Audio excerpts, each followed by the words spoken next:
Dicen que el despertar es el regreso a la vida, el momento en que el alma vuelve al cuerpo para recibir un nuevo día. Pero para mí, Carmen Salinas, viuda de Monroy, esa mañana de martes no fue un regreso a la vida, sino un descenso directo al infierno sin escalas y dentro de mi propia recámara. Lo primero que sentí no fue la luz del sol que suele entrar por los ventanales de mi casona en Coyoacán, esa luz dorada que tanto amo. No, lo primero que sentí fue la sequedad en la boca, una lengua que parecía de trapo, pesada, inútil, con ese sabor metálico y amargo que te deja el miedo o el veneno. Intenté llevarme la mano a la sien para calmar el martilleo en mi cabeza, un gesto instintivo cotidiano, pero mi mano no llegó. Algo la detuvo a medio camino. Un tirón seco, firme, humillante. Abrí los ojos luchando contra una niebla espesa que nublaba mi vista y miré hacia mis muñecas. No eran cadenas de hierro, no. Mis hijos eran demasiado sofisticados para eso. Eran mis propias pañoletas de seda, esas que compré en París hace 20 años, las que ahora me amarraban con nudos marineros a los postes de caoba de mi cama matrimonial. La misma cama donde parí a los 3 monstruos que ahora estaban de pie al pie del lecho mirándome. Y digo monstruos porque en sus ojos no había ni una pizca de piedad, ni un rastro de aquel amor infantil que alguna vez me juraron. Me miraban como los buitres miran a la carne, que para su desgracia todavía se atreve a respirar. Antes de continuar, te pido algo sencillo, casi un favor personal. Si esta historia, si esta traición inimaginable toca tu corazón en algún momento, suscríbete al canal aquí. Ningún dolor se cuenta en vano, y necesito que seas testigo de lo que estoy a punto de enfrentar. Buenos días, bella durmiente, dijo Roberto, mi primogénito. Su voz no tenía calidez, solo impaciencia. Llevaba el mismo traje arrugado de ayer y apestaba a tabaco rancio y a esa desesperación que cargan los ludópatas. En su mano derecha no traía un vaso de agua para su madre atada, traía una carpeta de piel y una pluma Montblanc, la pluma que yo le regalé cuando se graduó de abogado, una carrera que nunca ejerció porque prefirió apostar el dinero de la familia en carreras de caballos. Se acercó a mí invadiendo mi espacio y puso la carpeta sobre mi pecho, aplastándome el corazón. Firma, mamá, y te desatamos. Así de fácil. Intenté hablar, pero de mi garganta solo salió un graznido patético. ¿Qué hacen? Logré balbucear. Lucía, mi única hija, la niña de mis ojos, se acercó por el lado izquierdo. Lucía, que siempre olía a perfume caro pagado con mis tarjetas de crédito, me acarició el cabello. Pero no fue una caricia. Fue un toque frío evaluador, como quien revisa si la mercancía sigue en buen estado. Se inclinó hacia mi oído y susurró con una dulzura venenosa que me heló la sangre. Es por tu bien, mamita. Anoche tuviste un episodio muy feo. Quisiste incendiar la casa. ¿No te acuerdas? Gritabas que el diablo estaba en la cocina. Tuvimos que amarrarte para que no te lastimaras. Estás muy enferma, Carmen. Tu mente ya no está aquí. En ese instante el recuerdo me golpeó como un rayo. La noche anterior, la merienda. Lucía insistiendo en prepararme el té. Tómalo, mamá. Es té de 12 flores. Con un toque de tila te ayudará a dormir. Recordé el sabor extraño, un amargor que ella disfrazó con 2 cucharadas extra de miel. Bébelo todo, es medicina para el alma, me dijo sonriendo. Y yo, vieja estúpida confiada, me lo bebí hasta la última gota. No era medicina. Era la sentencia de mi condena. Me habían drogado. Mis propios hijos me habían drogado en mi propia mesa, bajo el techo que mi esposo construyó para protegerlos. ¡Mentira!, grité o creí gritar, aunque mi voz sonaba lejana. No estoy loca. Suéltenme. Esta es mi casa. Esteban, el menor, el que siempre se escondía detrás de las faldas de su hermana, levantó su teléfono celular. La luz roja de grabación parpadeaba como un ojo maligno. Sigue gritando, mamá, dijo, con una risita nerviosa, sin dejar de enfocar mi rostro descompuesto, mi cabello revuelto, mi furia impotente. Eso es justo lo que necesitamos. Un video más para el juez. Miren cómo se pone la señora Carmen cuando no toma su medicación. Con esto la interdicción sale en menos de una semana. Roberto golpeó el colchón con el puño, haciéndome saltar. La máscara de paciencia se le cayó por completo. Acercó su rostro al mío, tanto que pude ver las venas rojas en sus ojos inyectados de sueño y avaricia. ¿Crees que estamos jugando, vieja? Debo 3 millones de pesos y los necesito para el viernes. Tú estás sentada sobre una mina de oro en Coyoacán y te niegas a vender por sentimentalismos estúpidos. Ahí es la casa de tu padre. Papá está muerto. Y tú también lo estarás si no firmas ese poder notarial ahora mismo. Ya no eres una persona. Mamá, entiéndelo de una vez. Eres un cajero automático que se trabó.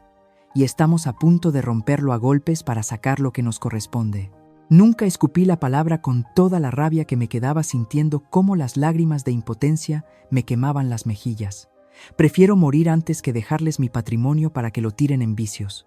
Lucía suspiró un sonido teatral de falsa resignación. Se alejó de la cama y caminó hacia la ventana, abriendo las cortinas de par en par. Qué lástima, Roberto. Parece que la demencia senil avanza rápido. Mamá ya no reconoce a su propia familia. Creo que no nos deja opción. Se giró hacia mí, y su silueta a contraluz parecía la de un verdugo. Si no firmas por las buenas, entonces vendrá el doctor. Y créeme, Carmen, cuando él llegue, vas a desear haber firmado, porque él tiene el poder de encerrarte en un lugar donde nadie va a escuchar tus gritos. Y ahí, mamá, ahí sí te vas a volver loca de verdad. El forcejeo fue inútil, patético incluso. A mis 68 años, con las articulaciones endurecidas por el frío de la mañana y el alma congelada por la traición, mi resistencia física no era rival para la fuerza bruta de 3 adultos jóvenes alimentados por la codicia. Roberto apretó el nudo en mi muñeca izquierda hasta que sentí que la circulación se cortaba, dejándome la mano morada palpitante como un recordatorio visual de su crueldad. Pero lo que más me dolía no era la falta de sangre en mis dedos, sino el exceso de frialdad en sus corazones. Me miraban como si yo fuera un mueble viejo y estorboso que no pasa por la puerta de la mudanza y que por lo tanto hay que desarmar a hachazos. Roberto se aflojó la corbata sudando y murmuró entre dientes: «Esta vieja tiene la fuerza del demonio. Esteban, deja de grabar un segundo y ayúdame a sujetarle las piernas que me va a patear». Vieja. Esa palabra retumbó en la habitación. No mamá, no madre. Vieja. Como si mi fecha de caducidad hubiera llegado el día que mi cuenta bancaria dejó de estar abierta para sus caprichos. Lucía, desde la ventana, observaba la escena con los brazos cruzados, impecable en su vestido de diseñador, cuidando que ninguna arruga estropeara su imagen, mientras sus hermanos sometían a la mujer que les dio la vida. Ella era la directora de orquesta de esta sinfonía del horror. ¿Ya terminaron de jugar a los vaqueros?, preguntó con fastidio mirando su reloj. Los vecinos suelen salir a barrer la banqueta a esta hora. Es el momento perfecto. Abran el ventanal del balcón. Si alguna vez te has sentido invisible dentro de tu propia familia, o si has sentido que tu voz no vale nada frente a la arrogancia de quienes deberían amarte, quédate conmigo. ¿Desde qué ciudad de México o del mundo me estás acompañando en este dolor? Escríbelo en los comentarios, porque saber que hay alguien ahí afuera escuchando mi verdad es lo único que mantiene mi cordura en este encierro. Esteban obedeció a su hermana como el perro faldero que siempre fue. Corrió hacia el ventanal que da a la calle empedrada de Coyoacán y lo abrió de par en par. El aire fresco de la mañana entró de golpe trayendo consigo el sonido lejano de un organillero y el olor a pan dulce de la panadería de la esquina. Sonidos de vida, de normalidad, que contrastaban brutalmente con el secuestro que ocurría dentro. «Ahora sí, mamá», dijo Lucía acercándose a la mesita de noche, donde reposaba el único objeto que yo valoraba más que mi propia vida, el portarretratos de plata con la última foto de mi esposo Rogelio antes de morir. Lo tomó con sus dedos manicurados, lo levantó a la altura de mis ojos y sonrió. No era una sonrisa feliz, era la mueca de un depredador antes de morder la yugular.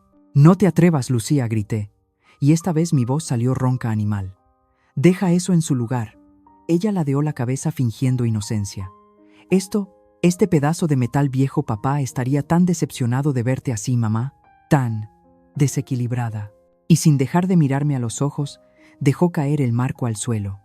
El sonido del cristal rompiéndose fue seco definitivo. Luego, con la punta de su zapato de tacón de aguja, pisó la foto perforando el rostro sonriente de su padre. Algo se rompió dentro de mí también. No fue la cordura, fue la prudencia. Solté un alarido de dolor puro, un grito desgarrador que nació en las entrañas y que no pude ni quise contener. «Maldita, eres una maldita», aullé retorciéndome en la cama, jalando las ataduras con una fuerza que no sabía que tenía, haciendo rechinar la madera de la cabecera. Ahora, Esteban. Graba, ordenó Lucía, transformando su rostro instantáneamente en una máscara de preocupación y miedo. Esteban levantó el celular. Acción. Y entonces comenzó la función. Lucía se tiró al suelo fingiendo llorar mientras Roberto se acercaba a la ventana abierta gritando para que todo el vecindario lo escuchara. «Mamá, por favor, cálmate. Baja ese cuchillo. No nos lastimes». Cuchillo. Yo no tenía nada en las manos más que mis ataduras, pero los vecinos, la señora Matilde que barre su entrada, el cartero que pasa en su bicicleta, ellos no podían ver eso. Solo escuchaban mis gritos de furia y las súplicas fingidas de mis hijos. «¡Ayúdennos! Mi mamá está teniendo una crisis psicótica», gritó Esteban hacia la calle con voz temblorosa digna de un premio Ariel. Desde abajo escuché los murmullos de la gente, el juicio social, cocinándose a fuego lento. «Pobre doña Carmen, ya se le botó la canica», dirían. «Pobres hijos, tener que lidiar con esa loca». La trampa era perfecta. Mi ira legítima, mi dolor de madre, estaba siendo reempaquetado y vendido al mundo como locura peligrosa. Roberto se apartó de la ventana, cerró el vidrio para protegernos y se giró hacia mí con una sonrisa triunfal, sacando su propio teléfono. «Ya está», dijo con la frialdad de un contador cerrando un balance. «Tenemos el audio de los vecinos de testigos y el video de ella gritando y pataleando como una bestia. Es suficiente evidencia». Marcó 3 dígitos en su pantalla. No llamó a la policía. Llamó a alguien más. «Doctor Monroy». «Sí, soy Roberto. Es urgente. Mi madre ha perdido el control por completo. Intentó atacarnos. Sí, estamos muy asustados. Por favor, venga con la ambulancia privada. Creo que ya es hora de sedarla. Permanentemente». Colgó y me miró. «Descansa, mamá. Tu función estelar ha terminado. Ahora empieza la nuestra». El silencio que siguió a la llamada telefónica de Roberto fue más aterrador que sus gritos. Me dejaron ahí sola, amarrada a mi propia cama, con el sonido de mis latidos retumbando en mis oídos como tambores de guerra. Y en esa soledad forzada, el enemigo más cruel no eran mis hijos, sino mi propia mente. Empecé a hacerme la pregunta que ninguna persona cuerda quiere hacerse jamás. ¿Y si tienen razón? La duda es un parásito asqueroso, se mete por los oídos y devora la confianza desde adentro. Cerré los ojos y traté de buscar en mi memoria, de encontrar un punto firme, pero todo estaba borroso, como si alguien hubiera pasado una goma de borrar sobre los últimos 3 meses de mi vida. ¿Realmente había intentado incendiar la cocina? ¿Realmente veía al diablo o era todo parte de un guión macabro escrito por la sangre de mi sangre? Empecé a rebobinar la cinta de mi vida reciente. Todo comenzó de forma sutil, casi imperceptible, como la humedad que se filtra en las paredes de esta vieja casona. Hace 3 meses, Lucía se mudó conmigo para cuidarme después de su 3er divorcio. Al principio me pareció un gesto de amor. «No quiero que estés solita, mamá», me dijo, con esa voz melosa que ahora me provocaba náuseas. Pero junto con su llegada llegaron los olvidos. Primero fueron las llaves. Yo siempre las dejaba en el gancho de bronce, junto a la puerta, una costumbre de 40 años.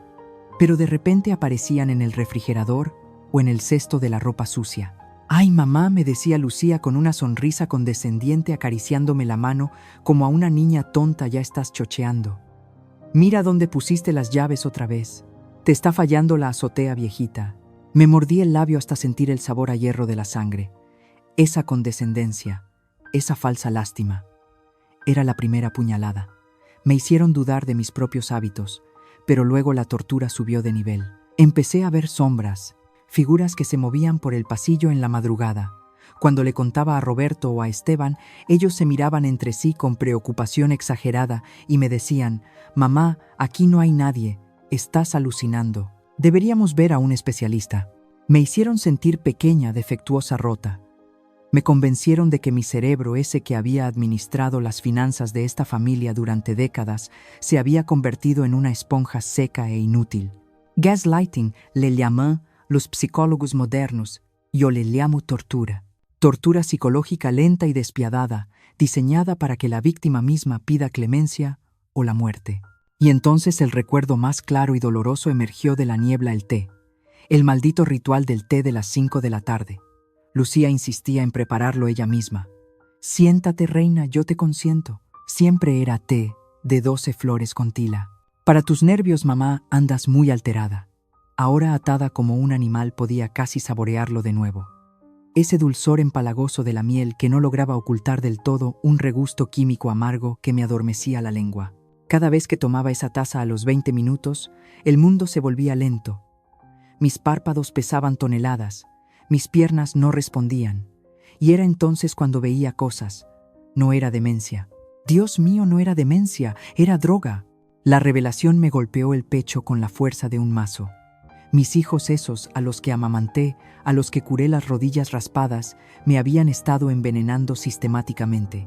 Me habían convertido en una adicta involuntaria a los psicotrópicos para fabricar una locura que justificara su robo.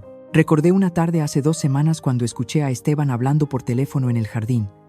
Seguro que la dosis está bien. No se vaya a quedar en el viaje. Sí, solo queremos que parezca ida, no que se muera. Todavía. En ese momento pensé que hablaba de algún perro enfermo. Qué estúpida fui. El perro enfermo era yo. Sentí una lágrima caliente resbalar por mi sien cayendo sobre la almohada, pero no era una lágrima de tristeza, era una lágrima de pura y absoluta furia. Me habían robado mi realidad, me habían robado mi confianza en mis propios sentidos. Me habían hecho creer que estaba loca para no tener que mirarme a los ojos mientras me despojaban de todo. La puerta de la habitación se abrió de golpe interrumpiendo mis pensamientos. Entró Roberto seguido por Lucía. Detrás de ellos una figura alta vestida con un traje gris impecable y cargando un maletín médico de cuero negro. «Aquí está, doctor», dijo Lucía limpiándose una lágrima inexistente. «Tenga cuidado, por favor. Está muy agresiva. Ya no reconoce a nadie. Creo que ya la perdimos para siempre». El hombre se acercó a la cama. La luz de la ventana le dio en la cara. Y por un segundo el tiempo se detuvo. El doctor Alejandro Monroy no entró a mi habitación caminando. Entró levitando sobre una nube de prestigio y arrogancia médica. O al menos, eso fue lo que mis ojos llenos de pánico registraron. Era un hombre imponente de esos que llenan el espacio con su sola presencia impecable en su bata blanca que parecía blindada contra la suciedad del mundo. Traía el cabello peinado hacia atrás, con esa precisión geométrica que solo tienen los hombres que cobran 5,000 pesos por consulta. Mis hijos se apartaron con una reverencia casi religiosa. Roberto, el mismo que minutos antes me apretaba las muñecas con saña, ahora le extendía la mano con una sonrisa de político en campaña. «Doctor Monroy, gracias por venir tan rápido. Es un alivio tener a una eminencia como usted aquí. Mamá está incontrolable». Lo miré con terror. Ese hombre era mi verdugo final. La firma en su receta sería el candado de mi celda. «No lo escuche», grité forcejeando inútilmente contra la seda que me cortaba la circulación. «Ellos me drogaron. Revíseme la sangre. Soy Carmen Salinas y estoy en mi sano juicio». Pero mis gritos rebotaron en las paredes. El doctor ni siquiera me miró a los ojos al principio. Se limitó a sacar un estetoscopio frío y brillante de su maletín. «Lucía», se acercó a él bajando la voz, pero lo suficientemente alto para que yo escuchara su veneno. «Pobre doctora, ni se moleste en hablarle. Ya no conecta. Dice que la envenenamos. Imagínese nosotros que nos desvivimos por ella. A veces creo que lo mejor sería sedarla. Para que deje de sufrir, ya sabe». Sentí un asco profundo viscoso subiendo por mi garganta. «Para que deje de sufrir». La frase favorita de los hipócritas que quieren deshacerse de un estorbo. El doctor asintió con gravedad sin decir una palabra. Se acercó a la cama. Olía a antiséptico y a una colonia amaderada que me revolvió el estómago. Cuando estiró la mano para tocarme el cuello, reaccioné como un animal acorralado. No iba a dejarme tocar sin pelear. Acumulé toda la saliva que tenía en mi boca seca y se la escupí directamente a la cara justo en sus lentes de montura fina. «Aléjate de mí, buitre con título», aullé. Roberto se lanzó hacia adelante rojo de ira. «Madre, ¿cómo te atreves? Es el doctor Monroy». Levantó la mano como si fuera a golpearme, pero se detuvo en el último segundo, recordando que había un testigo. «Perdónelo, doctor. Ya ve a lo que nos enfrentamos. Es un animal salvaje». El doctor se quitó los lentes con una calma exasperante y los limpió con un pañuelo de tela. Hizo un gesto con la mano para detener a Roberto. «Tranquilo, señor Salinas. He visto cosas peores. Es parte de la patología». Luego se giró hacia mis hijos con una autoridad que no admitía réplicas. Necesito examinar sus reflejos pupilares y su respuesta neurológica. Y necesito hacerlo sin interferencias. Por favor, esperen en el pasillo. La presencia de familiares suele agitar más a los pacientes paranoides. Roberto dudó. Sus ojos de ratón desconfiado iban de mí al doctor. «¿Es seguro, doctor? Mire que muerde. Tengo 30 años tratando mentes rotas, Roberto. Sé cuidarme solo. Salgan, ahora». La puerta se cerró. El silencio volvió a la habitación, pero esta vez era un silencio eléctrico cargado de una tensión mortal. Estábamos solos, el doctor y la loca. Me preparé para lo peor. Imaginé que sacaría una jeringa llena de haloperidol para dejarme babeando el resto de mis días. Me encogí en el colchón temblando esperando el pinchazo. Él se acercó despacio. Se sentó en el borde de la cama, invadiendo mi espacio vital. Mi corazón latía tan fuerte que pensé que estallaría. Él se inclinó sobre mí. Cerré los ojos esperando el ataque. Sentí su aliento cerca de mi oreja. Y entonces escuché algo que no era una amenaza médica ni un diagnóstico frío. «Doña Carmen», susurró con una voz que ya no tenía la impostación profesional, sino un temblor de emoción humana. «No abra los ojos todavía. Solo escúcheme. Soy yo. Soy Alex, el voceador. El niño que vendía periódicos en la esquina de Miguel Ángel de Quevedo». Mis ojos se abrieron de golpe desorbitados. El miedo se congeló en mis venas, reemplazado por una confusión absoluta. Alex. El niño flacucho y sucio que siempre traía los zapatos rotos. El niño al que yo le regalaba un bolillo con nata y un chocolate caliente todas las mañanas de invierno hace 30 años. Lo miré. Busqué en ese rostro adulto, barbado y serio algún rastro de aquel niño hambriento. Y lo encontré. En los ojos. Esos ojos oscuros y profundos que alguna vez me miraron con gratitud cuando le pagué la inscripción a la secundaria sin que nadie lo supiera. Usted es. Tartamudeé sintiendo que el mundo giraba al revés. Él me puso un dedo sobre los labios pidiendo silencio con urgencia. Sus ojos se llenaron de lágrimas contenidas. Sí, doña Carmen. Usted me salvó la vida cuando nadie daba un centavo por mí. Usted pagó mis libros. Usted me dio de comer cuando mi madre no tenía nada. Me tomó la mano, esa mano que mis hijos habían atado y magullado, y la apretó con una reverencia sagrada. No está loca. Sé que no lo está. Los escuché hablar en la sala mientras esperaban que yo subiera. Sé lo que planean. Quieren declarar la interdicta para vender la casa y pagar sus deudas. Una ola de alivio me recorrió el cuerpo tan intensa que casi me desmayo. No estaba sola. Dios mío, no estaba sola. Un aliado. Un ángel con bata blanca había entrado al infierno para sacarme. Empecé a llorar, pero esta vez eran lágrimas de esperanza. Ayúdame, Alex. Mis hijos. Me quieren matar en vida. Sollocé bajito. Él se secó los ojos rápidamente y su expresión se endureció. Volvió a ser el doctor Monroy el estratega. No vamos a dejar que ganen, doña Carmen. Pero necesito que confíe en mí. Necesito que haga lo más difícil que ha hecho en su vida. Se acercó más a mi oído vigilando la puerta como un centinela. Para salvarla tengo que declarar que está loca. Oficialmente. Vamos a darles exactamente lo que quieren, para luego quitarles todo. ¿Puede actuar para mí? ¿Puede ser la loca que ellos dicen que es? Lo miré. Pensé en la foto rota de Rogelio. Pensé en el veneno en mi té. Pensé en la humillación de las ataduras. Una fuerza antigua volcánica despertó en mi pecho. Me sequé las lágrimas con el hombro. Alex, le dije, y mi voz ya no temblaba. Era fría como el acero. No solo voy a actuar, voy a darles la función de sus vidas. Cuando el doctor Monroy abrió la puerta de mi habitación, yo ya no era Carmen Salinas, la viuda respetable y matriarca de Coyoacán. Me había transformado en el fantasma que ellos querían ver. Salí al pasillo con el cabello alborotado a propósito, arrastrando los pies descalzos sobre la madera fría, con la mirada perdida en un punto inexistente del techo. Mis hijos estaban allí agrupados como hienas esperando las sobras. Al verme dieron un paso atrás, no por respeto, sino por repulsión. Roberto se aflojó el cuello de la camisa nervioso. «¿Y bien, doctor? ¿Ya vio que es un caso perdido?», preguntó sin siquiera mirarme a la cara. Alejandro, mi cómplice silencioso, asintió con una gravedad ensayada. «Su madre está en un estado de delirio avanzado, Roberto. Pero es mejor que la dejemos caminar un poco. El encierro agrava la psicosis». Caminé hacia la sala principal donde tantas navidades habíamos celebrado, donde tantas mentiras se habían dicho. Me detuve frente a Lucía. Ella me miraba con esa mezcla de asco y triunfo que tienen los traidores cuando creen que ya ganaron.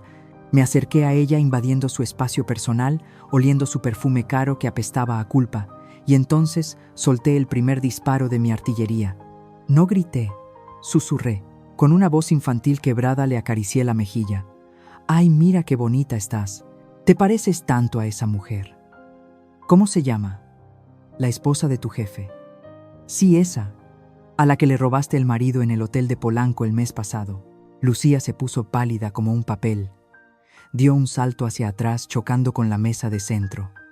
«Mamá, ¿qué dices? Estás delirando». Pero sus ojos, esos ojos desorbitados, decían otra cosa. Decían terror, porque ella sabía que nadie sabía eso. Nadie excepto las voces de mi locura. Me giré hacia la nada riéndome sola, una risa seca y perturbadora. Los pajaritos me lo contaron. Lucía. Pío, Pío. Dicen que le debes mucho dinero a la tarjeta para pagar ese hotel. Pío, Pío. Escuchar hasta el final es el primer paso para no callar más. Si estás del lado de la verdad, deja tu like ahora mismo. ¿Cómo reaccionarías tú si tuvieras que fingir demencia para salvar tu vida? Tu apoyo es mi fuerza en este escenario. Roberto intentó intervenir agarrándome del brazo con brusquedad. Ya basta. Llévensela. Está diciendo estupideces. Me solté de su agarre con un movimiento brusco y lo miré fijamente, pero no lo miré a él. Miré a través de él. Clavé mis ojos en su hombro izquierdo y abrí la boca con horror fingido. Cuidado, Roberto. Ahí están, los hombres de negro, los que te van a romper las piernas si no pagas los 3 millones de la apuesta. Me tapé los oídos gritando, no escuches a los caballos. Los caballos corren muy rápido, Roberto, pero las balas corren más. Roberto se quedó congelado. El sudor frío empezó a perlar su frente. Miró a su alrededor paranoico, como si realmente esperara ver a los cobradores de la mafia allí mismo. ¿Quién te dijo eso? Siseó, olvidando por un segundo que estaba hablando con una loca. ¿Quién te dijo lo de la apuesta? Yo solo me mecí hacia adelante y hacia atrás, canturreando una canción de cuna, ignorándolo, dejándolo cocinarse en su propio miedo. Mi locura era su peor pesadilla, porque era una locura que escupía verdades. Verdades que ellos creían enterradas bajo 7 llaves. Esteban, el más débil, el que siempre seguía la corriente, se pegó a la pared temblando. Me acerqué a él gateando, sí, gateando como una demente, hasta abrazarle las piernas. Él intentó patearme, pero lo abracé fuerte. Mi niño, mi bebé inversor, le grité al estómago. No llores porque el dinero digital se esfumó. El dinero mágico no existe, Esteban. Puf, desapareció como el humo, igual que tu herencia. Esteban sollozó un sonido patético. Sáquenla de aquí. Por favor, sáquenla, me da miedo, gimió. No le daba miedo mi locura, le daba miedo mi memoria. El doctor Monroy observaba todo desde el marco de la puerta, anotando en su libreta, ocultando, estoy segura, una sonrisa de satisfacción. Se aclaró la garganta, atrayendo la atención de mis verdugos. Señores, lo que ven aquí es un caso clásico de esquizofrenia paranoide con brotes de clarividencia delirante. El paciente mezcla sus miedos subconscientes con la realidad. Es fascinante, pero peligroso. Caminó hacia Roberto y le puso una mano en el hombro. Si la dejamos así suelta, podría ir a la policía y contar estas historias sobre deudas y amantes. Y aunque esté loca, una investigación. Bueno, una investigación siempre es molesta, ¿no creen? Roberto tragó saliva. Lo vi en sus ojos, el cálculo frío. Si mi madre habla, me matan los usureros. Si mi madre habla, Lucía pierde su estatus social. Necesitaban callarme, no solo por la casa, por su propia supervivencia. Tiene razón, doctor, dijo Roberto con la voz temblorosa. ¿Qué hacemos? Enciérrela. Hacemos lo que sea. Me tiré al suelo riendo y llorando al mismo tiempo, rasgando el cojín de seda del sofá con las uñas. Que se queme todo, fuego, fuego en la casa y fuego en las cuentas bancarias. En ese momento, tirada en la alfombra persa que compré con mi primer sueldo, hace 40 años, supe que había ganado el primer asalto. Había usado sus secretos como armas. Me creían loca, sí, pero ahora también me tenían miedo. Y el miedo, queridos míos, es la única herramienta que funciona contra los monstruos. El doctor Monroy cerró su libreta con un golpe seco. El sonido resonó como un mazo de juez. Muy bien. Si están de acuerdo, procederemos con el trámite de urgencia. Pero para proteger sus intereses legales de las locuras que ella pueda cometer, necesito que firmen unos documentos de descargo de responsabilidad civil. Es solo un tecnicismo. Roberto y Lucía intercambiaron miradas. Asintieron. Cayeron. La trampa estaba puesta y yo, la loca del ático, estaba a punto de cerrar la jaula. El silencio volvió a la sala, pero ya no era el silencio del miedo. Era el silencio del cálculo, ese momento preciso en que la codicia empieza a hacer cuentas mentales. Yo seguía tirada en la alfombra, abrazada a un cojín, fingiendo arrullar a un bebé imaginario, pero mis oídos estaban más afilados que nunca. Desde mi posición, veía los zapatos de mis hijos, los mocasines italianos desgastados de Roberto, los tacones de suela roja de Lucía y los tenis de marca de Esteban. Zapatos caros en pies que caminaban sobre arenas movedizas. El doctor Monroy, mi Alex, se había transformado en el director de esta orquesta macabra. Caminaba de un lado a otro con las manos a la espalda, proyectando una autoridad que hacía que mis hijos se encogieran en sus asientos. «La situación es crítica, señores», dijo Alejandro con voz grave, limpiándose los lentes con una calma exasperante. «Su madre no solo está delirando, es una bomba de tiempo legal. Lo que acaba de gritar sobre deudas de juego y amantes, imaginen si lo grita frente a un juez sin las precauciones adecuadas. O peor aún, imaginen que en un arranque de furia le prende fuego a la casa vecina». Se detuvo frente a Roberto y lo miró a los ojos, clavándole la primera estaca. «Tú eres abogado, Roberto, aunque no ejerzas. Sabes lo que significa la responsabilidad civil de los tutores. Si ella causa daños millonarios antes de que se dicte la interdicción, ¿quién paga a ustedes? Con su patrimonio presente. Ipsilon futuro». Roberto palideció. La sola mención de perder dinero le provocó un tic nervioso en el ojo izquierdo. «¿Qué insinúa, doctor? Que esa vieja loca nos puede arruinar antes de morirse». La palabra vieja volvió a salir de su boca como un escupitajo ácido. Me dolió, claro que me dolió, pero me mordí la lengua hasta casi sangrar para no salir de mi personaje.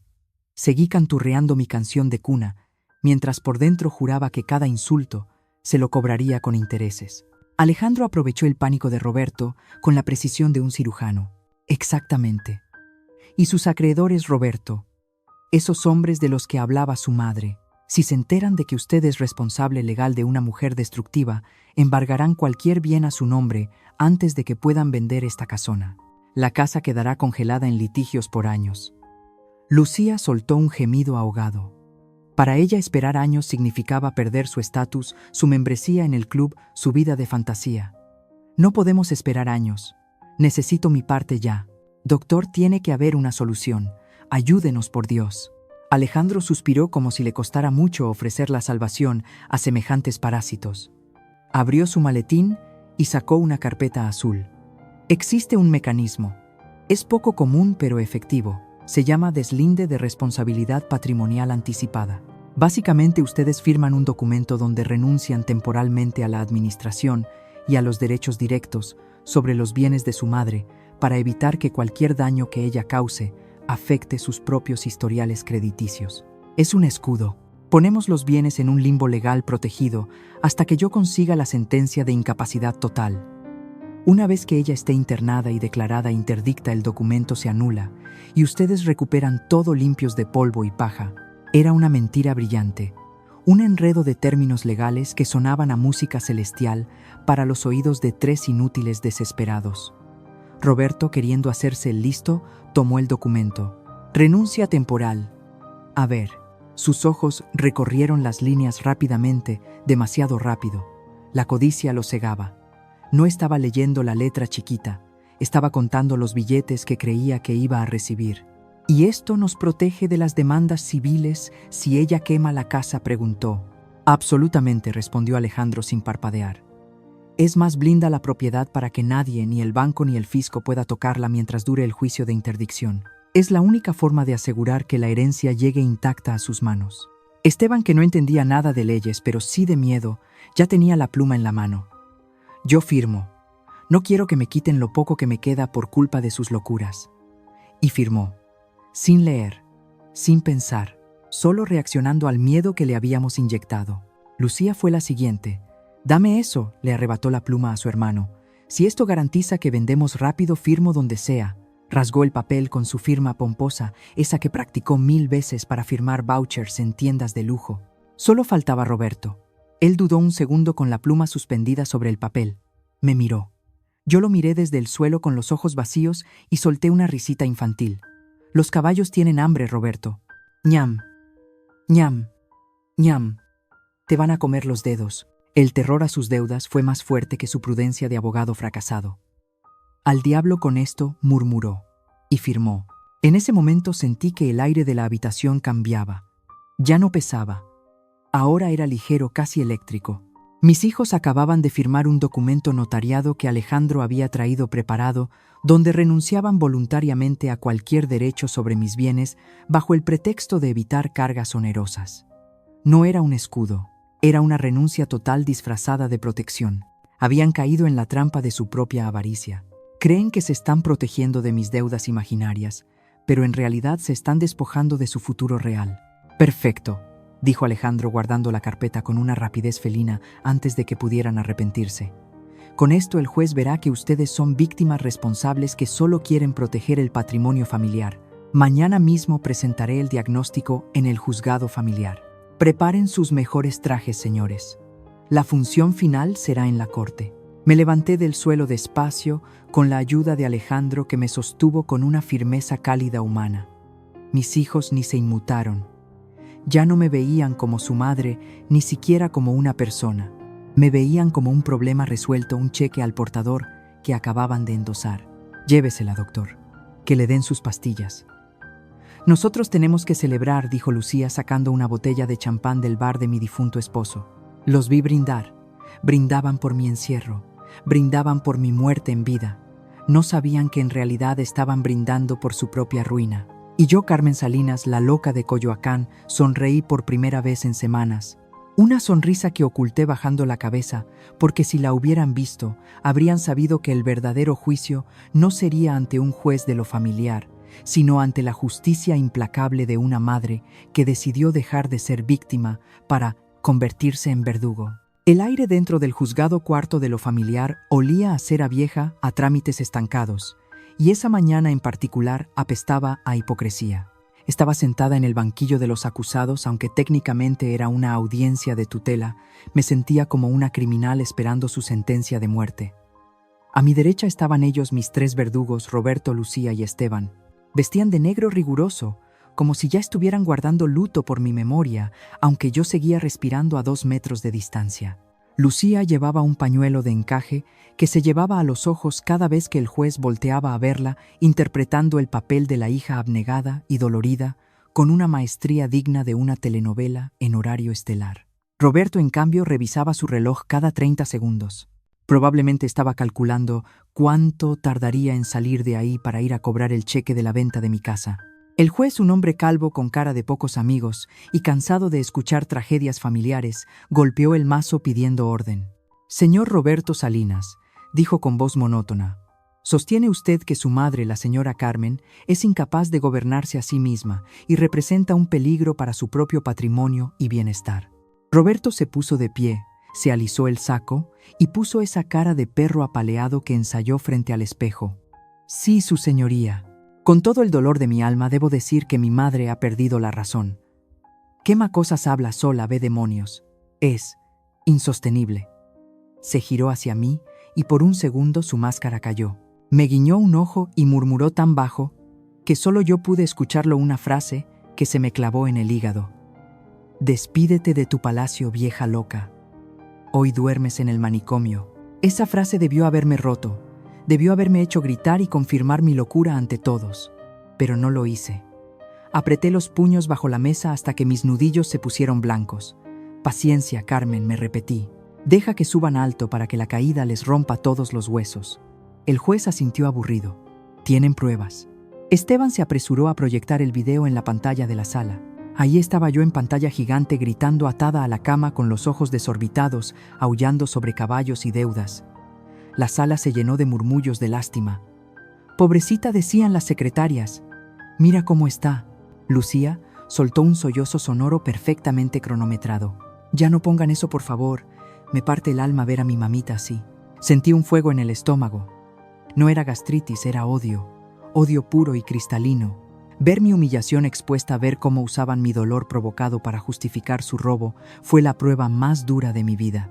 Quería saltar sobre Lucía y arrancarle las extensiones de cabello, pero me quedé inmóvil, mirando al frente con la dignidad de una reina destronada que sabe que su ejército está a punto de llegar. Suficiente, dijo el juez. La evidencia visual es contundente. Sin embargo, la ley exige un dictamen médico pericial. Se encuentra presente el psiquiatra tratante. Sí, su señoría, resonó una voz firme desde el fondo de la sala. Alejandro Monroy avanzó por el pasillo central. Mis hijos sonrieron. Era la sonrisa de la victoria absoluta. Creían que Alejandro era su peón, su cómplice comprado. Roberto le hizo un gesto con la cabeza como diciendo, «Remátala». Alejandro subió al estrado, juró decir la verdad y se sentó. El juez lo miró por encima de sus lentes. «Doctor Monroy, usted examinó a la paciente. ¿Confirma el diagnóstico de demencia senil avanzada y esquizofrenia paranoide sugerido por los familiares?» El tiempo se detuvo.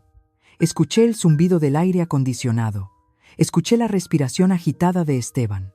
Alejandro abrió su maletín, sacó una carpeta roja, no la azul que mis hijos conocían, y miró fijamente al juez.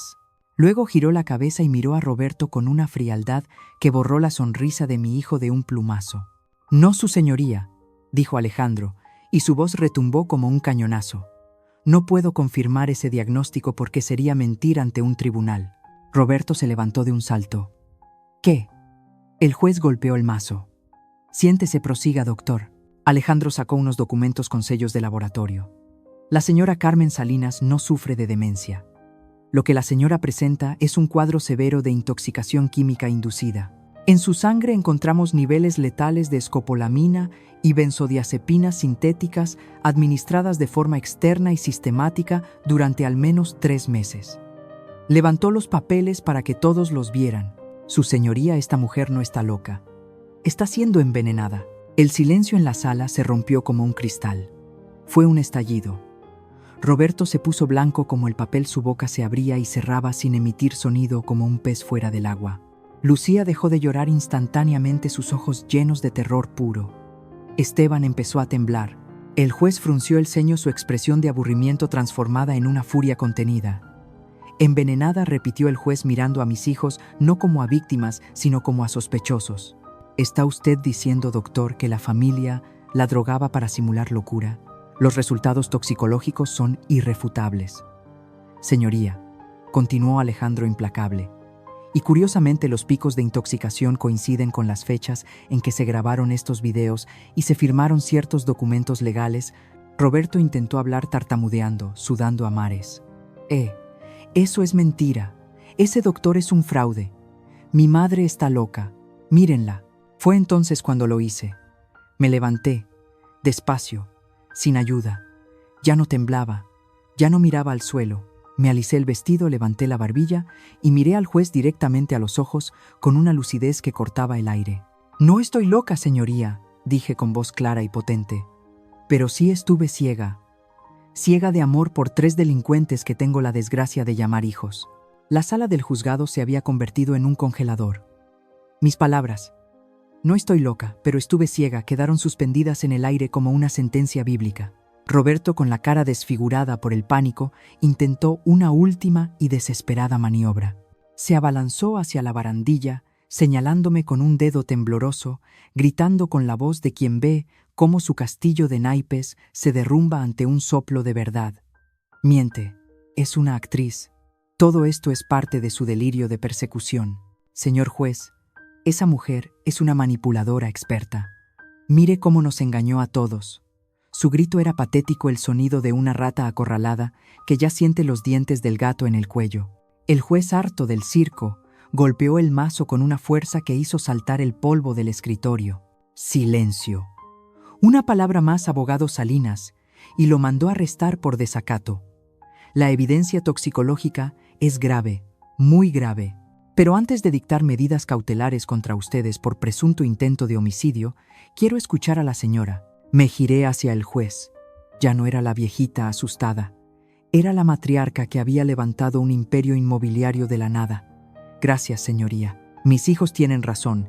En una cosa firmaron documentos basados en mi supuesta locura, pero lo que ellos no saben, y lo que su avaricia les impidió leer, es que firmaron realmente.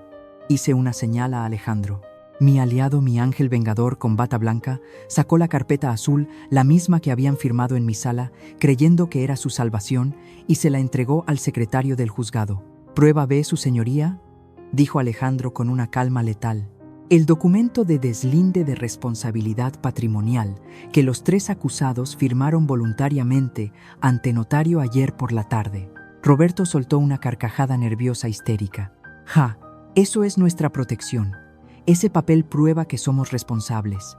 Lo firmamos para proteger el patrimonio de las deudas de juego de esta loca». Me miró con desprecio, creyendo que todavía tenía un as bajo la manga. Pobre vieja tonta, ni siquiera entiende lo que es una estrategia legal. El desenlace está cerca. Quédate conmigo hasta el final para entenderlo todo. Quiero saber, ¿estás de acuerdo con las decisiones de Carmen o crees que fue demasiado cruel con sus hijos? El juez se ajustó los lentes y empezó a leer el documento. A medida que sus ojos bajaban por las líneas, sus cejas se alzaban más y más. Un silencio sepulcral llenó la sala. Solo se escuchaba el rasgueo del papel. Finalmente el juez levantó la vista y miró a Roberto con una mezcla de incredulidad y burla.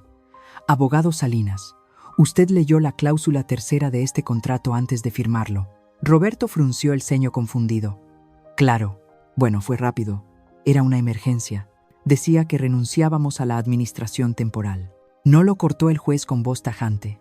«Aquí dice, y cito textualmente, los firmantes renuncian de manera irrevocable, total y permanente a cualquier derecho hereditario presente o futuro sobre los bienes inmuebles de la señora Carmen Salinas, así como a cualquier figura de tutela o albacieazgo, a cambio de ser exonerados de cualquier deuda civil adquirida por la misma». Y la cláusula de validación estipula que esta renuncia es efectiva inmediatamente, independientemente del estado mental de la propietaria. El juez dejó caer el papel sobre el escritorio. El sonido fue suave, pero para mis hijos fue como una explosión nuclear. Roberto se quedó paralizado. Su cerebro de abogado mediocre intentaba procesar el error garrafal. Habían firmado su propia desheredación. Creyendo que escapaban de pagar mis deudas imaginarias, habían renunciado a la casa real. Lucía soltó un alarido que no tuvo nada de teatral. Fue el grito de una mujer que ve cómo su vida de lujos se va por el desagüe. «No, eso es trampa. Nos engañaron. Ese doctor nos dijo que era temporal». Se lanzó hacia Alejandro intentando arañarle la cara, pero los alguaciles la interceptaron antes de que pudiera tocarlo. «Ustedes me engañaron a mí», grité poniéndome de pie y señalándolos con el dedo índice firme como una espada. «Me drogaron, me humillaron, me hicieron creer que estaba loca, y ahora lloran porque les jugué una vuelta con su propia avaricia». Miré a Roberto, que estaba hiperventilando, agarrándose el pecho. «Te duele, hijo. Te duele más perder el dinero que perder a tu madre. Pues aguántate, porque esa firma es legal. Tú mismo lo dijiste, firmo donde sea. Pues firmaste tu sentencia de pobreza». La tensión en la sala era insoportable. Esteban lloraba en silencio, hecho un ovillo en su silla. Roberto, con los ojos inyectados en sangre, me miró con un odio tan profundo que por un momento sentí miedo. Pero ya no era miedo a su poder, era miedo a la oscuridad de su alma. «Eres una maldita bruja», siseó escupiendo las palabras. «Ojalá te hubieras muerto con el veneno». El juez golpeó el mazo con furia final. «Suficiente, alguaciles, detengan a estos 3 sujetos. No solo por el escándalo, sino porque a la luz de las pruebas toxicológicas y la confesión implícita de manipulación, voy a girar una orden de prisión preventiva oficiosa. Se les acusa de intento de homicidio, fraude procesal y violencia familiar equiparada». Mientras los oficiales esposaban a mis hijos, vi cómo la realidad los aplastaba. Las esposas de metal se cerraron sobre las muñecas de Lucía, que gritaba que le iban a lastimar la piel. Roberto intentaba negociar ofreciendo sobornos al aire. Esteban solo me miraba pidiendo perdón con los ojos, pero yo no sentí lástima. Sentí un vacío inmenso. Había ganado la guerra, sí. Tenía mi casa, mi dinero y mi cordura. Pero mientras se los llevaban a empujones hacia la celda de detención, me di cuenta de que el precio de mi victoria había sido quedarme huérfana de hijos. La justicia tiene un sabor extraño. Sabe a triunfo, pero deja un regusto a ceniza en la boca. Ver cómo se llevan a tus hijos esposados no es una imagen que una madre pueda borrar jamás por más daño que le hayan hecho. Es una cicatriz que se abre en la retina y sangra hacia adentro. Salí del juzgado apoyada en el brazo de Alejandro, caminando despacio, no por vejez, sino por el peso plomizo de la realidad. Afuera el circo mediático ya había montado su carpa. Alguien, probablemente un secretario del juzgado, con ganas de unos pesos extra, había filtrado la noticia. Hijos de la alta sociedad de Coyoacán intentan declarar loca a su madre para robarle. Los flashes de las cámaras estallaron en mi cara como relámpagos de una tormenta eléctrica, cegándome momentáneamente. Pero esta vez, yo no era la víctima que se escondía. Los que intentaban esconderse eran ellos, mis 3 verdugos, que eran empujados hacia las patrullas bajo una lluvia de insultos de los curiosos. «Desgraciados», les gritaba una señora desde la banqueta. «Con la madre no se mete nadie».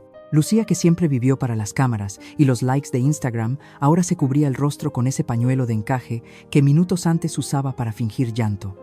La ironía era brutal. La mujer que pagaba fotógrafos para que la captaran en las fiestas más exclusivas de Polanco, ahora daría su vida por ser invisible. Al pasar junto a mí, custodiada por una oficial de policía que la sujetaba del brazo sin ninguna delicadeza, Lucía levantó la vista. El maquillaje se le había corrido, convirtiéndola en una máscara grotesca de rímel negro y odio. «¿Estás feliz, mamá?», me gritó con una voz que rajó el aire. «¿Ya tienes tu show? ¿Nos arruinaste la vida? Espero que te pudras sola en tu maldita casona». Sus palabras eran veneno puro, pero ya no me quemaban. Me acerqué un paso ignorando a los policías y le respondí con una calma que la desarmó más que cualquier grito. «Yo no les arruiné la vida, Lucía. Yo les di la vida. Ustedes solitos decidieron tirarla a la basura por unos cuantos pesos y sobrepudrirme sola. Prefiero la soledad digna que la compañía de una hija que me pone veneno en el té». Roberto, por su parte, vivía su propio infierno personal, uno mucho más tangible que el de su hermana. Mientras lo subían a la patrulla, sus ojos escaneaban frenéticamente la multitud. No buscaba piedad, buscaba amenazas, y las encontró. Entre los reporteros vi a un hombre parado junto a un poste de luz. Llevaba una chamarra de cuero y masticaba un palillo con una indiferencia escalofriante. Roberto también lo vio. El color se le fue del rostro. Era uno de los cobradores, uno de esos hombres de negro de los que yo había hablado en mi locura. Roberto empezó a forcejear con los policías, pero no para escapar, sino para entrar más rápido al vehículo. «Llévenme», ya suplicaba con el terror deformándole la cara. «Por favor, ciérrenle. En el reclusorio norte estoy más seguro que aquí afuera. Protéjanme». Ver a mi hijo mayor, el abogado arrogante, suplicando ir a la cárcel para salvar el pellejo de sus acreedores, fue el clavo final en el ataúd de mi esperanza maternal. Se había convertido en una rata asustada que prefería la jaula a las consecuencias de sus vicios. El camino de regreso a casa fue silencioso.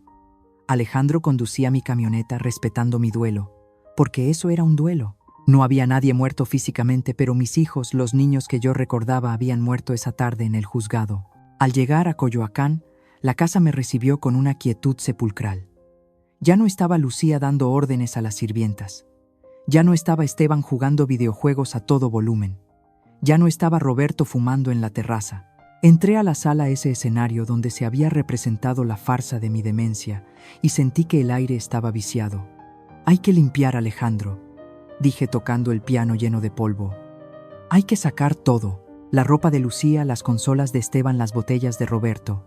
Quiero que quemen las sábanas donde me amarraron. No quiero que quede ni un solo rastro de su paso por aquí». Alejandro asintió y tomó mi mano. «Doña Carmen, los abogados de ellos ya llamaron. Están pidiendo un acuerdo. Dicen que si retira los cargos penales, ellos aceptan el destierro voluntario y no volverán a molestarla». Me reí. Fue una risa seca, sin alegría. «¿Un acuerdo? Después de intentar matarme con químicos, después de humillarme públicamente». Me solté de su mano y caminé hacia la ventana, mirando el jardín que mis hijos querían convertir en un edificio de departamentos. «No, Alejandro, no habrá acuerdos.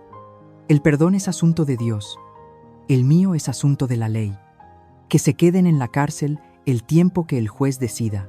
Tal vez entre 4 paredes aprendan lo que es ganarse el pan, o al menos aprendan a respetar a quien les dio de comer». Esa noche por primera vez en meses me preparé mi propio té. Té de manzanilla de mis propias hierbas, hervido con mis propias manos. Me senté en mi sillón favorito sola. El teléfono no paraba de sonar. Eran parientes lejanos esos que nunca llamaron cuando estaba loca, pero que ahora querían saber el chisme completo o felicitarme por mi valentía. Desconecté el cable. No quería aplausos. No quería ser la heroína de una tragedia griega. Solo quería paz. Bebí un sorbo de té caliente y sentí cómo me bajaba por la garganta. Limpió sin el sabor amargo de la traición. Estaba sola, sí. Mis hijos dormirían hoy en una celda fría, comiendo rancho de prisión, mientras yo estaba en mi palacio de Coyoacán. Muchos dirían que soy una madre desnaturalizada. Pero mientras miraba la luna llena sobre los árboles de mi jardín, supe que había hecho lo correcto. A veces, para salvar al árbol, tienes que cortar las ramas podridas, aunque al hacerlo sientas que te estás amputando el alma. Han pasado 6 meses desde que las puertas de hierro del reclusorio norte se cerraron detrás de las espaldas de mis hijos. 6 meses de un silencio bendito en mi casona de Coyoacán. Al principio la gente del barrio murmuraba.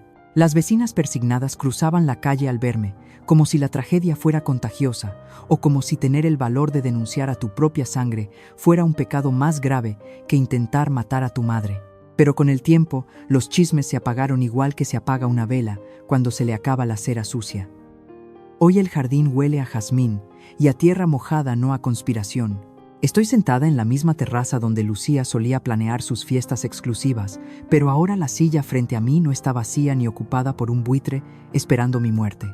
Está ocupada por Alejandro, mi Alex, el niño voceador que regresó convertido en hombre para salvarme. «¿Está muy caliente, doña Carmen?», me pregunta sirviéndome una taza de té. Lo miro a los ojos y sonrío. Ya no tengo miedo de beber. Sé que en esa taza solo hay hierbabuena y cariño. No hay benzodiazepinas. No hay prisa por heredar. No hay veneno. Tomo un sorbo y el calor me reconforta el alma. ¿Sabes algo de ellos?, le pregunto, rompiendo el pacto de silencio que hemos mantenido. Alejandro baja la taza. Su expresión se ensombrece un poco, esa mirada clínica que usa para dar malas noticias. Fui a ver a Roberto ayer para el trámite final del divorcio de sus bienes. No se ve bien. Los cobradores, esos a los que les debía dinero de las apuestas, tienen contactos adentro del penal. Le dieron una paliza en las duchas. Le rompieron 2 costillas y el orgullo. Ahora lava los baños del módulo 4 para pagar protección. Debería sentir lástima. Soy su madre después de todo. Debería sentir ese instinto visceral de correr a proteger a mi cachorro. Pero luego recuerdo su mano apretando mi muñeca, su voz llamándome vieja loca, su risa cuando firmó el papel que creía que lo haría rico. Y entonces el instinto se congela. Que lave baños, digo con una frialdad que sorprende incluso a Alejandro. Tal vez así, entre la suciedad real, entienda lo sucio que estaba su espíritu. ¿Y los otros?, Alejandro suspira. Lucía está en la enfermería psiquiátrica. No soporta verse al espejo sin sus tratamientos de belleza. Se arrancó el cabello en un ataque de histeria porque una reclusa le robó sus zapatos. Y Esteban, es el único que pregunta por usted. Llora mucho. Dice que quiere pedirle perdón. El perdón es fácil cuando tienes hambre y frío. Alejandro, respondo mirando las flores. El verdadero arrepentimiento se demuestra cuando tienes poder y decides no usarlo para dañar. Ellos tuvieron el poder sobre mí y decidieron aplastarme. Me levanto y camino hacia el barandal de piedra. Esta casa ha estado en mi familia por 3 generaciones. Mis hijos creían que era su derecho divino poseerla. Pero el derecho se gana, no se hereda. Saco un sobre manila de mi bolso tejido. Es mi Nuevo Testamento. El definitivo. Toma, le digo, extendiéndole el sobre a Alejandro. Él lo toma con duda. ¿Qué es esto, doña Carmen? Es el futuro, hijo. No voy a dejarle esta casa a nadie que lleve mi apellido, porque mi apellido se manchó con traición. He decidido constituir la Fundación Carmen y Rogelio. Esta casa será un refugio, un asilo digno para ancianos que como yo fueron despojados o abandonados por sus familias. Y quiero que tú la dirijas. Alejandro abre los ojos sorprendido. Pero yo no soy de su familia. Soy un extraño. Me acerco a él y le tomo la cara con mis manos arrugadas. Tú eres más hijo mío que los que parí con dolor, porque la familia no es la sangre que corre por las venas, Alejandro. La familia es la mano que te sostiene cuando estás cayendo al abismo. Tú me diste dignidad cuando ellos me dieron locura. Tú recordaste un pan dulce de hace 30 años, mientras ellos olvidaron toda una vida de amor. Él me abraza, y en ese abrazo siento que las piezas rotas de mi corazón terminan de soldarse. He perdido a 3 hijos, sí. Es una herida que llevaré hasta la tumba, pero he ganado un propósito. Mis hijos querían vender esta casa para destruirla y construir torres de departamentos vacíos. Yo la usaré para construir esperanza. Ellos querían borrar mi memoria. Yo haré que mi nombre signifique refugio para cientos de abuelos olvidados. La vida tiene un sentido del humor muy extraño y una justicia implacable. A veces tienes que ser declarada loca para ver quiénes son los cuerdos que te rodean. A veces tienes que perder a tu familia para encontrar a tu gente. Y hoy, mientras el sol se pone sobre Coyoacán, sé que no soy una víctima, soy una sobreviviente. Soy el fénix que salió del manicomio imaginario para volar más alto que nunca. Si esta historia te hizo reflexionar sobre el valor de la lealtad y el peso de nuestras decisiones, comparte en los comentarios lo que despertó en ti. ¿Perdonarías una traición así o harías lo mismo que yo? Aquí cada silencio merece ser escuchado y cada historia cuenta. Gracias por acompañarme en este doloroso pero necesario despertar. Aviso importante. Esta es una obra de ficción. Los personajes, nombres, lugares y situaciones presentados en esta historia son producto de la imaginación del autor o se utilizan con fines narrativos y de entretenimiento. Cualquier parecido con personas reales, vivas o muertas, o con eventos actuales, es pura coincidencia. La realidad detrás de la historia. Aunque este relato es ficticio, aborda temas sensibles y dolorosamente reales, como el maltrato a las personas mayores, la violencia psicológica, gaslighting, la manipulación financiera y el abandono familiar. Lamentablemente, estas situaciones ocurren a diario en muchos hogares. No estás solo. Si tú o alguien que conoces está pasando por una situación de abuso, maltrato o despojo patrimonial, es vital buscar ayuda. No guardes silencio. Acércate a las autoridades locales competentes, a organizaciones de protección al adulto mayor o confía en una persona cercana que pueda brindarte apoyo. La justicia y la seguridad son derechos que no caducan con la edad.